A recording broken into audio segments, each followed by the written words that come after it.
it's a holistic system. So it's like body, mind, spirit. While in our modern medicine, we look at just the body and maybe a little part of the body and the symptoms. While Ayurveda is more looking at, okay, what's the cause of those symptoms and how can you prevent things from happening? While modern medicine says, okay, we're just going to deal with the symptoms, we're going to patch it up, and and eventually, quite often, it leads to a more serious disease. So Ayurveda says that all the symptoms before you get a disease, they're signs that your body is giving you. And if you know how to listen to those signs, then you can do something about it before it actually becomes a real disease. Ayurveda looks at everyone as a unique individual, so it's not a one size fit all thing. So, like in modern medicine, we say, okay, take a pill for everyone who has migraine takes the same pill, for example. But migraines in Ayurveda could be caused by different imbalances in different constitutions and different types of migraines. And of course, I think one of the biggest parts is also that it's more natural. There are no synthetic drugs. The herbs, unless they're taken in huge doses, they don't have any side effects. So of course, herbs can also be, let's say, dangerous if you don't know what you're doing, if you take too much. Definitely, but in general, like the dosages that are prescribed they don't have any side effects compared to modern medicine, which has a lot of side effects usually.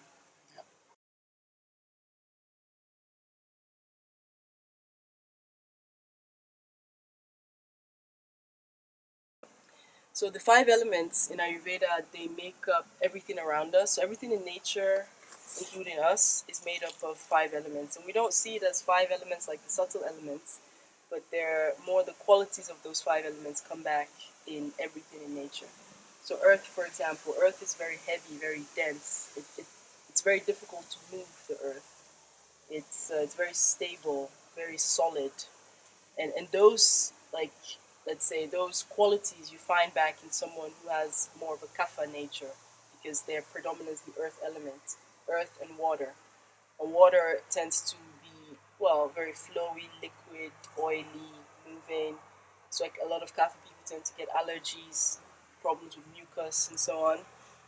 So the Pitta dosha is more about fire and a little bit of water. So fire is all about metabolism.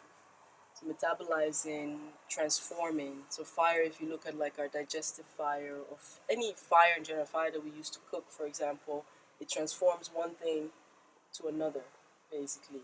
So and that's, you can think of that in your body also, like all the enzymes, all the processes, metabolic processes in the body that convert, like for example, the food we eat into nutrients and eventually, yeah, I mean, waste products. So, and Pitta dosha tends to be, so the qualities are more hot, oily, sharp, light, and liquid.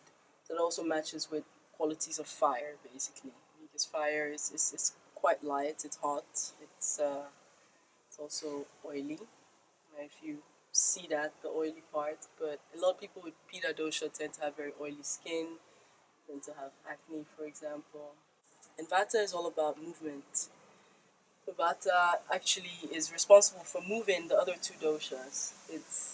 Yeah, so it's the element of air and ether, and primarily air, really.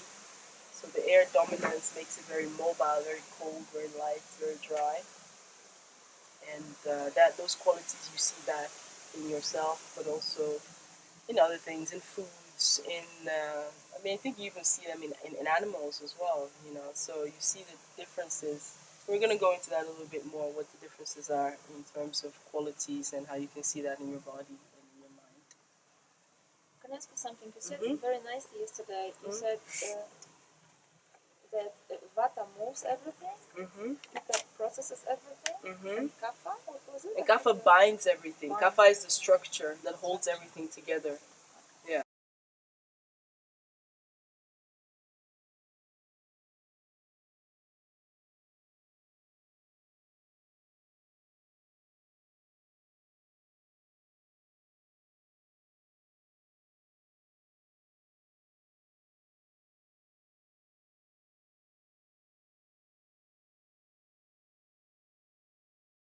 And the idea is to understand which dominance we have in us and to try to find a balance So what we talked about earlier, like there's a tendency, for people who are already heavy kapha nature to like heavy foods, to like sweet foods. People like Bata people tend to like salads, which is very light and not so good for them.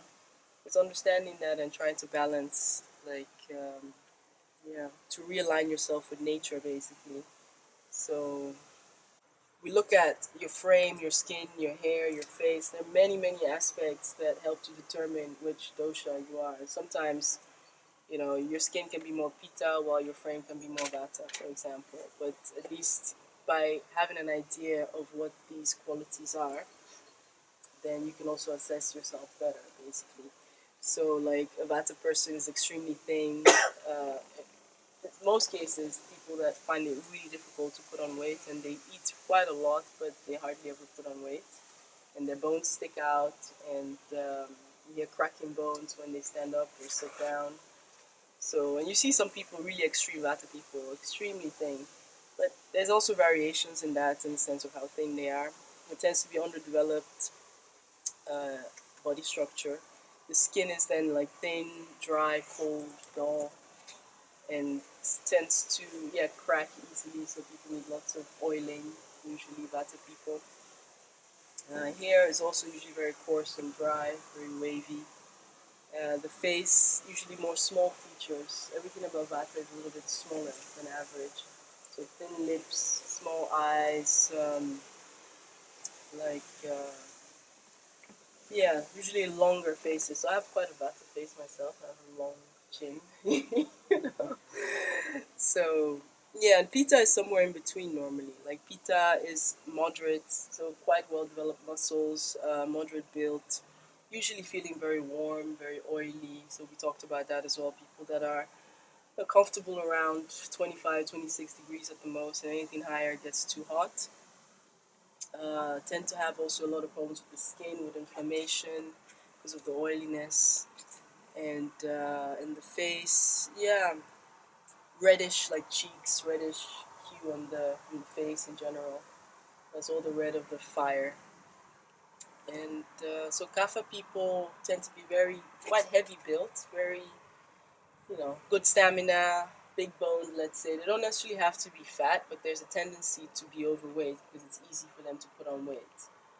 Usually have because of the oil of the water, they usually have very nice skin, big eyes, like bigger lips. Everything tends to be a bit bigger with Kapha people. It's just a bit, more than average. So yeah, usually also thick, like oily hair. So a Kapha person in balance usually has very pronounced features. And then when we look at the teeth, the hands, the nails, so Kapha Vata teeth usually a bit crooked because everything about Vata is very irregular. Pitta people tend to have more like stains on their teeth or bleeding gums. That's also related to like the susceptibility for inflammation. So there's a more chance of getting inflammation and bleeding gums and stuff. Um, yeah, and Kapha people tend to have very big teeth as well, but then healthy, they hardly ever have any kind of holes or need to go to a dentist or anything because they tend to have very strong immunity in general.